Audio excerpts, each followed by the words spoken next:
Onion pesarattu roast special వేస్తానండి అంటూ సరదా పట్టాడు. సరదా చూస్తే మహారాజుకు ముచ్చట వేసింది. వాడి ముచ్చట తీర్చకపోతే చిన్నపుచ్చుకుంటాడు. సరే పట్రా అన్నాడు కాస్త హుషారుగా. ఈ హుషారు చూసి పెసరట్టులో ఉప్మా వేసి తెచ్చాడు వాడు. ఈ రెండు జాయింటుట.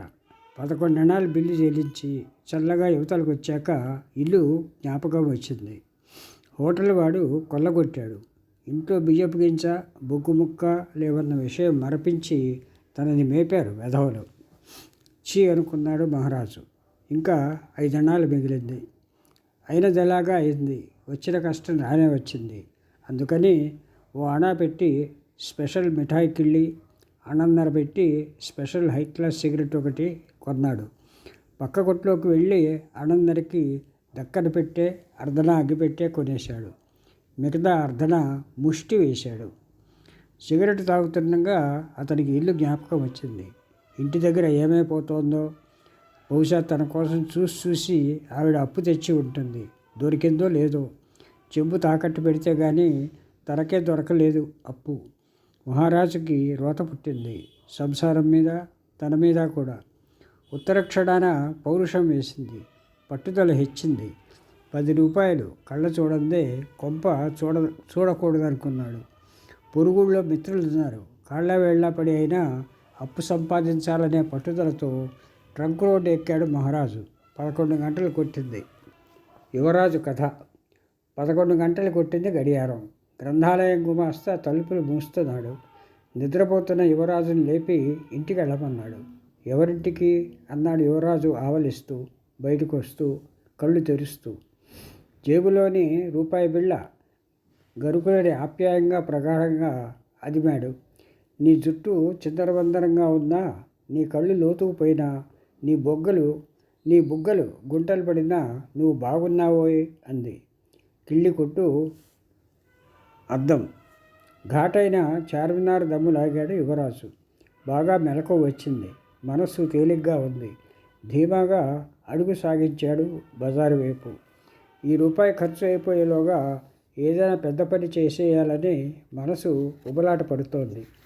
100 రూపాయలు కళ్ళ చూడాలి అనుకున్నాడు, పెదవులు బిగించి పళ్ళు కొరుక్కుంటూ.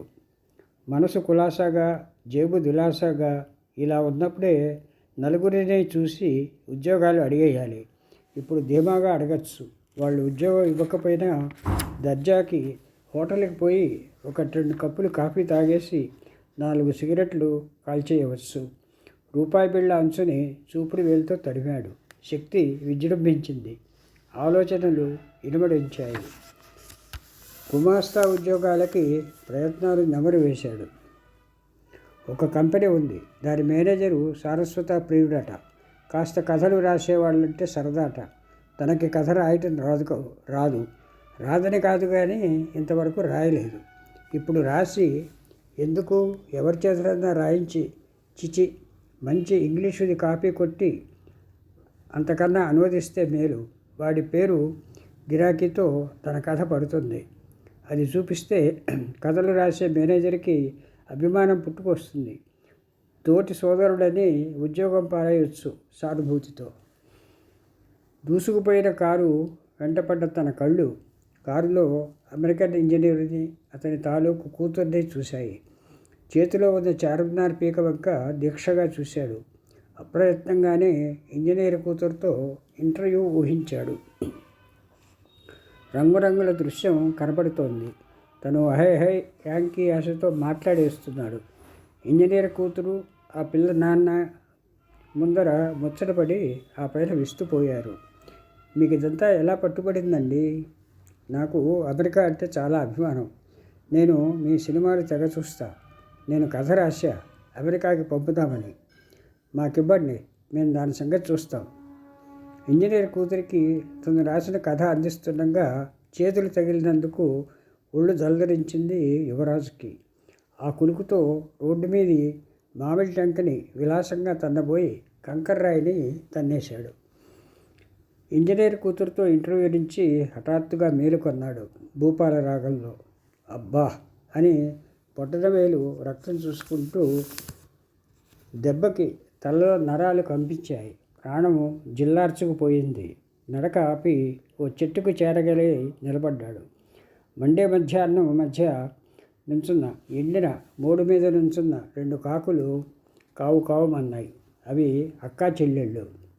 అక్క అక్క చూశావే? చూసా చెల్లి. అక్క ఎవరే ఈ చిన్నవాడు? అంది కాకి చిన్నది. వీడు తెలీదు. ఈ జాతి వాళ్ళని మనం బోల్డ్ మందిని చూసాం. మొండికెత్తిన నిరుద్యోగి, గెలుపు గ్యారంటీ అనే రకం. మొహం చూస్తే అలా ఉందే. భుక్తాయాసం. దండయాత్రకి ఉపక్రమణం. బాదం హల్వా తింటుంటే ఇంగువ ముక్క పంటి కిందకు వచ్చింది.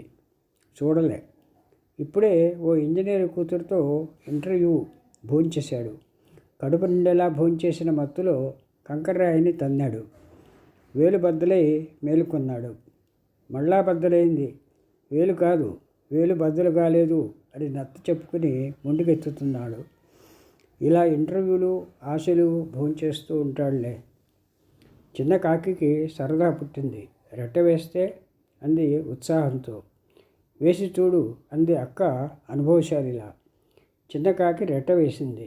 యువరాజుకి నెత్తి తడుపుకోవాలో, రక్తం కారుతున్న వేలుని ఓదార్చాలో తెలియలేదు. ఒక్క క్షణం ఆలోచించి రెండూ మానేశాడు. తిన్నగా 10 గజాల దూరంలో ఉన్న పంపు దగ్గరికి వెళ్ళాడు. వేలు కడిగేశాడు. ఆ పైన మెల్లిగా రెట్ట తుడిచేశాడు. మొహం తోమేసుకున్నాడు. ఎండిన ఎర్ర జుట్టుకి నీళ్లు పట్టించాడు. జేబులోని చిన్న దువ్వెర తీసి అక్కడే తల నున్నగా దువ్వేసుకున్నాడు.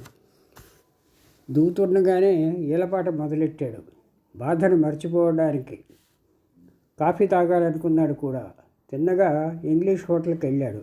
బాధ అణచుకొని హొయలు ఒలకబోస్తూ. వీడి దుంపదగా పైకైనా చూడలేదే అంది చిన్న కాకి. నే చెప్పలే అంది అక్క చిరునవ్వుతో. కాఫీ ఆర్డర్ చేసి హాయిగా దేశవాళీ హోటల్కి వెళ్ళి మసాలా దోశ తినవలసింది అనుకున్నాడు యువరాజు. రోటిలో తలపెట్టి రోకటి చల్లని మంచినీళ్ళు తాగి కాఫీ కలుపుకుంటూ సిగరెట్ తే అన్నాడు. వెయిటరు అనారకం సిగరెట్లు 4, అనా అగ్గిపెట్టె 1 పళ్ళెంలో తెచ్చి మహా వినయంగా పెట్టాడు బల్ల మీద.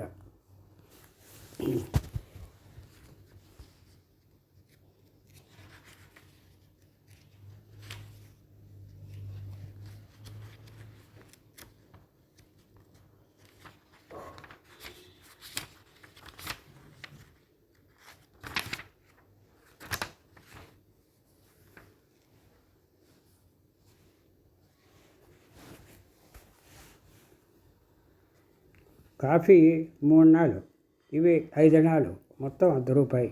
బిల్లు ప్లేట్లో పెట్టి, ప్లేటు ట్రేలో పెట్టి, తల బిల్లుకు తగిలే తంటగా వంచి బిల్లు బల్ల మీద ఉంచాడు వెయిటరు.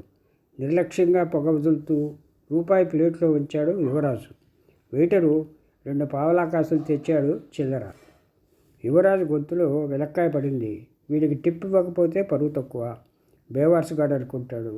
పోనీ అనాబైడా ఇద్దామనుకుంటే దొంగపీనుగా 2 పావలా కాసులు తెచ్చాడు.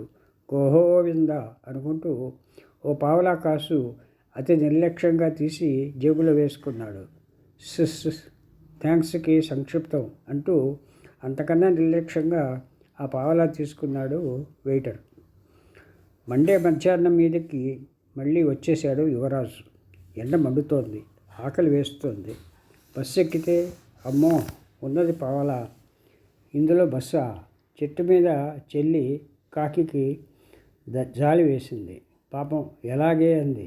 అనుభవశాలిని అయిన అక్క కాకి మందహాసం చేసింది. దిక్కులేని వారికి దేవుడే దిక్కు. వీడికి నేనే దిక్కు. బస్సు కాదు, విమానం ఎక్కిచ్చేస్తా చూడు అంది గంభీరంగా. యువరాజు నడుస్తున్నాడు. భోంచేసి ఎన్నాళ్ళైందో లెక్క పెట్టుకుంటూ. ఎదురుగుండా వయ్యారి భామ ఒకతే వస్తోంది. పిల్లలపాటి నల్లటి అంచుగల పసుపు పచ్చడి చీర కట్టింది. నల్లటి పొట్టి రవిగా తొడిగింది. ఎర్రటి ముఖమల్ చెప్పులు వేసింది. ఆ ఎండలోనే యథాశక్తి విలాసం ఒలికిస్తూ నడుస్తోంది. ఇంగ్లీష్ హోటల్కి వెళుతుంది కాబోలు అనుకున్నాడు యువరాజు. 20 క్షణాల పాటు ఆమెని శాయశక్తులా చూశాడు యువరాజు. 21వ క్షణానికి కొత్త అనుభూతి. ఆమె దూరాన ఉన్నది. వచ్చి అతని మీద వాలింది. లోపల వ్యాపించింది. జనంలో ఇముడ్చుకొని పొదుపుకుంది. ఇటువంటి పిల్ల అనుకున్నాడే కానీ నిజానికి ఎటువంటిదో అతనికి నిర్ధారణగా తెలియదు. ఎందుకంటే ఆ అమ్మాయి ప్రత్యంగ సౌందర్యము అతడిని ఉక్కిరిబిక్కిరి చేసింది. ఆమె ముఖం కూడా సరిగ్గా చూడలేదు. బహుశా పచ్చచీర, నల్ల అంచు ఉండవచ్చు. నల్ల రవికి మాత్రం ఖచ్చితంగా చూశాడు. ఆ ఉప్పుల కుప్ప వయ్యారి భామ 5 గజాల దూరానికి వచ్చేసింది. ఏదో మహత్కార్యం చేసేయాలనే ఉద్వేగం ప్రకోపించింది యువరాజుకి. యువరాజుని విమానం ఎక్కిస్తానని శపథం పట్టిన వాయసరాజము ఈ క్షణాన రంగభూమికి దిగింది.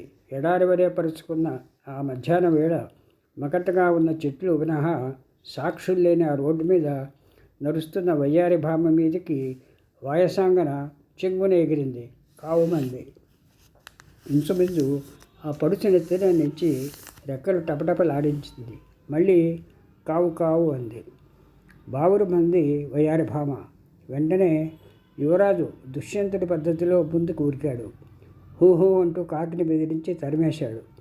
పమిట సర్దుకుంటున్న వయ్యారి భామ వంపుల సొంపులు క్షణంలో సగం వైపు చూసిన యువరాజులో కొన్ని సున్నితమైన నరాలు ఫ్యూజు వైర్లా బగ్గున మండి భస్మం అయిపోయాయి. సశేషం. మిగతా భాగం రేపు.